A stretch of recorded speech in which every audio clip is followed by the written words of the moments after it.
Mlungisi Khumalo is standing by in KZN for an update on this story. Mtungwa, what's the latest regarding the story? Hi, a warm good morning to our viewers at home, as to you too, Desiree, as well. Well, unfortunately, Umlazi remains relatively quiet, in particular at the streets, Peace Streets, where the Bhengu family is still basically more or less in limbo and desperate to get their loved one back into South Africa. Now, fortunately enough, we've now gotten good news that the Bahamas government has now agreed to release the body of Buhle Bhengu, 29-year-old Buhle Bhengu, who died last month on the 12th of February. But unfortunately now there's been developments to this story. Unfortunately, the government in the US now does not want the body of 29-year-old Buhle Bhengu to pass through the country, unfortunately. And now authorities in South Africa are now in talks with the governments of the United Kingdom. Now the question is, will this spark perhaps a diplomatic row as this family now patiently waits to try and bury their loved ones? If you can just see behind me, Desiree, that's the tent at the Bhengu family. Now that tent was erected the day Bhengu died, and since then the family has been waiting for their loved one to return home.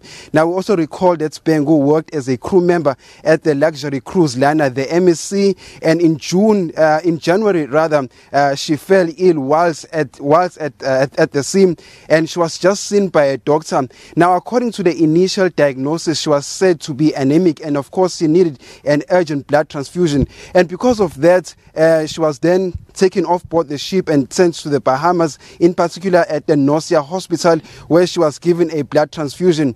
Now, also quite interesting enough, with me I've got a possession of a voice recording that Buhle Bhengu said to her sister Mlungisi Bhengu. Now, in the recording, she says that she's in pain and her condition has just basically worsened. And in the recording, she also says that the doctors have just done a blood transfusion on her, but she does not feel better at all. And of course, just 3 days later, Bhengu unfortunately died. Now, the authorities in the Bahamas, health authorities to be much more precise, sent a death certificate to the family saying that she had died of a tuberculosis failure. But with me, I've got her sister Buhle Bhengu. Just tell us how the family is feeling after this traumatic ordeal. Thank you very much, Bhengu, for your time. Kafushane Jesisi, how is the family coping through this very difficult time?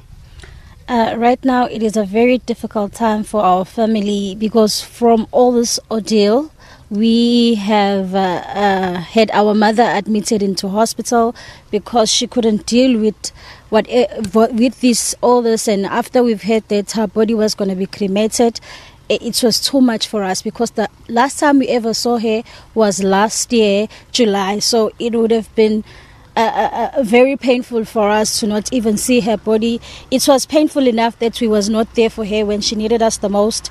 So now the fact that we cannot see her body was very traumatizing. And now at least we have heard that the authorities from South Africa that were going to be sent by the government to the Bahamas to be with our family. The family members there, that they have reported to us that they're assisting them with whatever they want, they need. And now that the Bahamas government has agreed to give us back the body, but now they're still trying to negotiate with other countries like the UK and the US for the body to come back home.